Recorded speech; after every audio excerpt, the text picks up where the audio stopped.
ஆண்டவரும் இரட்சகருமாகிய இயேசு கிறிஸ்துவின் ஒப்பற்ற நாமத்தில் இன்றைய தேவனுடைய வார்த்தைக்கு உங்களை அன்போடு கூட வாழ்த்துகிறேன். சங்கீதம் 84:11 தேவனாகிய கர்த்தர் சூரியனும் கேடகமுமானவர். கர்த்தர் கிருபையும் மகிமையும் அருளுவார். உத்தமமாய் நடக்கிறவர்களுக்கு நன்மையை வழங்காகிறார். ஒரு அற்புதமான வேத வார்த்தையை வேதத்தில் இருக்கிறது. உத்தமமாய் நடக்கிறவர்களுக்கு தேவன் நன்மையை வழங்காமல் இருக்கவே மாட்டார். ஆண்டவருக்கு ஸ்தோத்திரம். சகரியா, எலிசபெத் இருவரும் தேவனுக்கு முன்பாக ஒரு குற்றமற்ற வாழ்க்கை வாழ்ந்தார்கள். அதனுடைய முடிவு என்ன? முதிர் வயதில் ஆண்டவர் அவர்களுடைய வாழ்க்கையில அவர்களுடைய ஜனங்களுக்குள்ளாக இருந்த நிந்தையை நீக்கி கடாட்சித்து அற்புதம் செய்து ஆண்டவர் மகிழ பண்ணினார். தானியேல் தேவனுக்கு முன்பாக குற்றமற்றவனாக இருந்தான். அதனுடைய முடிவு என்ன? தானியேலுக்கு விரோதமாய் பாபிலோன் தேசத்திலே மனிதர்கள் எழும்பி அவனை தேவனுக்கு அடுத்த விஷயத்தில் குற்றப்படுத்தி அவனை சிங்க கெபிக்குள்ளே போட்டார்கள். சிங்கங்கள் சேதப்படுத்திவிடும், சிங்கங்கள் அவனுடைய வாழ்க்கையை ஒரு முடிவுக்கு கொண்டு வந்துவிடும் என்று நினைத்தார்கள். ஆனால் நடந்தது என்ன? கர்த்தர் தம்முடைய தூதனை அனுப்பி சிங்கங்களின் வாய்களை கட்டி போட்டு தானியேலை கர்த்தர் பாதுகாத்தார். தேசத்தினுடைய ராஜா கேட்கிறான், தானியேலே, உன் தேவனாகிய கர்த்தர் உன்னை காத்து கொண்டாரா என்ற பொழுது தானியேல் கிளைம் பண்ணி சொல்லக்கூடிய வார்த்தை, நான் தேவனுக்கு முன்பாக குற்றமற்றவனாக இருந்தேன், ஆகவே அவர் சிங்கங்கள் என்னை சேதப்படுத்தாதபடி சிங்கங்களின் வாயை கட்டி போட்டார் என்று.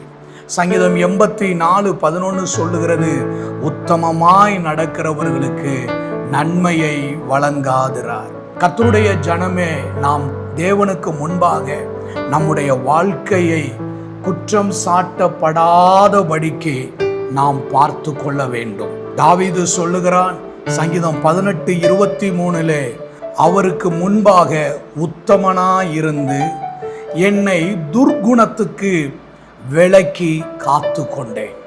தாவீது சொல்லக்கூடிய ஒரு வார்த்தை, தேவனுக்கு முன்பாக உத்தமனாயிருந்து என்னை துர்குணத்துக்கு நான் என்னை விலக்கி காத்து கொண்டேன். தாவீது உரியாவின் மனைவியாகிய பத்சபாளை தன்னுடைய வாழ்க்கையில எடுத்துக்கொண்டான். உரியாவை பட்டயத்தினால் கொலை செய்தான். தேவனுக்கு விரோதமான பொல்லாத காரியங்களை தாவீது செய்கிறவனாய் இருந்தாலும் ஒரு நாள் தான் வாழ்ந்த தவறான வாழ்க்கைக்காக மனஸ்தாபப்பட்டு துக்கப்பட்டு, தேவனே, வேதனை உண்டாக்குற வழி என்னிடத்தில் உண்டா என்று பார்த்து என்னை நித்திய வழியிலே நடத்து என்று தன்னுடைய வாழ்க்கையை தேவனிடத்தில் ஒப்பு கொடுத்தான். துணிகரமான பாவங்களுக்கு என்னை விலக்கி காத்தருளும் என்று சொல்லி தேவனிடத்தில் தன் வாழ்க்கையை அர்ப்பணித்தான். ஈசோப்பினால் என்னை கழுவும், நான் சுத்தமாவேன், உம்முடைய இரட்சணிய சந்தோஷத்தை எனக்கு தாரும் என்று சொல்லி தன் வாழ்க்கையில் செய்த தவறான காரியங்களுக்காக வருத்தப்பட்டு மனஸ்தாபப்பட்டு அவைகளை விட்டு மன்னிப்பை தேவனிடத்தில் இருந்து பெற்றுக்கொண்டான். அதற்கு பின்பு அவன் தேவனை நேசித்து நீதியான வாழ்க்கை வாழ்ந்து பாவத்திற்கு விலகி இருந்தான். அப்படி துர்குணத்திற்கு விலகி வாழ்ந்த தாவீதை அவன் போன எல்லா இடத்திலும் ஆண்டவர் அவனை காப்பாற்றினார். அவன் காரியங்கள் எல்லாவற்றிலும் அவனுக்கு காரிய சித்தியை ஆண்டவர் உண்டாக்கி தந்தார். தேவ ஜனமே, இன்றைக்கு நாமும் கூட நம்முடைய வாழ்க்கையில ஒரு நாள் தாவீதை போல துணிகரமான பாவங்களிலே இருந்திருக்கலாம். துணிகரமாய் கர்த்தர் விலக்கி வைத்திருக்கிற காரியங்களிலே துணிகரமாக நம்ம செயல்பட்டு இருக்கலாம். இருந்த போதிலும் அவைகளை விட்டு கர்த்தர் பக்கமாய் திரும்பி துர்குணத்திற்கு விலக்கி காத்து கொள்ளும் பொழுது தேவனுடைய இரக்கமும் தேவனுடைய நன்மையும் தேவனுடைய பாதுகாப்பும் தேவனுடைய தெய்வீக தொடுதலும் நம்முடைய வாழ்க்கையிலே வெளிப்படும். இன்றைக்கு துர்குணத்துக்கு விலகி வாருங்கள்.